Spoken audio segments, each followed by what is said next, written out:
Olunaku lw'ejjo abasuubuzi wansi w'omukago gufuta basazeeko amaka ga minisita w'ensonga za Kampala Hajati Misa Kabanda agasangibwa e Kitebi nga balaga obutali bumativu n'okukandaalirira kw'ensimbi zaabwe ez'amataba ez'abasuubizi b'omukulembeze w'eggwanga omwaka oguwedde oluvannyuma lw'okukosebwa amazzi agaayanjaalira mu maduuka gaabwe. Naye ku mbeera eyo tuze wa minisita tufune okuyambibwa.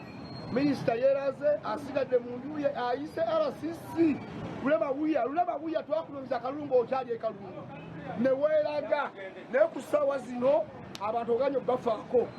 Yatutwala ekisozi gwe tuzze nnoonya kati okitegeera kubanga sente zaffe ffe tuli mu bulumi abantu mwe temutegeera bulumi bwe tuliko tusasula n'eyisiisi tusasudde emisono gyonna naye kyewuunyisa omusuubuzi ayimirizeewo eggwanga lino nga tannaba kufuna bwenkanya. Poliisi bano kyokka bwe baatuuse yabagugumbudde era nga waliwo abagombeddwamu obwala.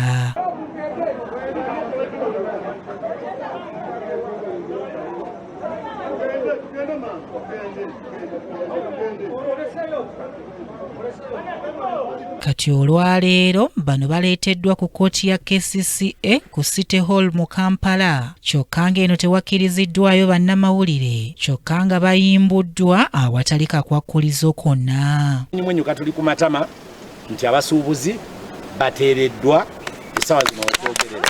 Ababadde bakwatiddwa babadde bana be bakwatiddwa era basuze ku poliisi nateete olwaleero luno ne babatuusa wano ku KCCA ku kooti. Akulira omukago gw'ebibiina by'abasuubuzi ogwafuta John Kabanda asabye abakyasi b'ensonga y'okulirira abantu bano okubaamu n'ekisa olw'embeera gye balimu. Katwala omukisa guno okukoowoola abantu bonna abavunaanyizibwa ku nsonga z'abantu abaakosebwa amataba. Tewali lutalo. Omukulembeze w'eggwanga yakwata ssente zino n'aziwa abantu bano mu mutima mulungi. Era saagala kwogera ku balala nti bakwata ssente ne baziwa abantu bano ne bawa bano ne bawa bali. Nabo bannayuganda baweebwe. Nene bano tuleke kulaga nti waliwo omutima omubi oguli awo. Babawe ssente zaabwe kubanga omukulembeze w'eggwanga yazibawa. Bakosebwa. Ono agamba nti ng'abakulembeze bafuna okusoomoozebwa okuva mu abo be bakulembera wabula nga si kya buntu okukozesa obusongasonga. Tusaba Oweekitiibwa Right Honourable Prime Minister osobola okukola kyonna nkimanyi wasobola okubaawo ebyakunyiiza mu mbeera efaanana bw'etyo abantu be tukulembera bano bazibu nnyo nti asobola okwogera ekigambo naawe n'ogamba ddala nze ate ali mu muyamba njogeddeko kino naffe batuvuma batukola byonna era nga bwalabye amasuuti bagayuza ne tuleke kutunuulira ebyo bye bakola wabula tubayamba abantu bano basobole okufuna obwenkanya. Baabasuubuzi baweze obutava ku nsonga y'ensimbi zaabwe ez'abasuubizibwa. Njagala weeteeke mu bigere byange ng'omwana we ali waka tokyasobola mugulira wadde kiro ya kawunga nga tokyasobola kusasula dduuka.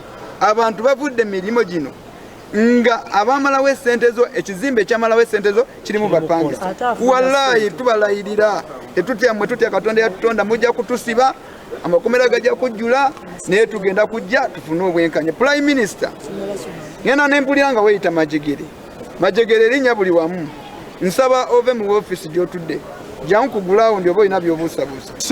Sente we zibanga zaatuweebwa tugenda kugwa mu kkubo olw'eggulo zaabadde embooko na tiya gaasi na kutwalibwa wano leero tugenda kufiirwayo abantu abawera wano era tetugenda kussa mukono tetugenda kuweera tugenda kola nga kisoboka kyonna paka ku mujaasi asembayo.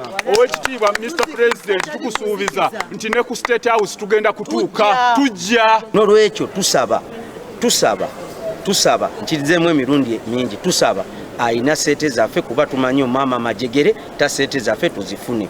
Byebyo ebigambo byange ffe kye twagala kiri kimu ssente kubanga era ffenna mujja tumalawo kubanga bazituwa omukulembeze w'eggwanga Ssaalongo yazituwa His Excellency Yoweri Kaguta Museveni yazituwa ye talina kira. Kimuli Abdallah, KTV Amalindirire.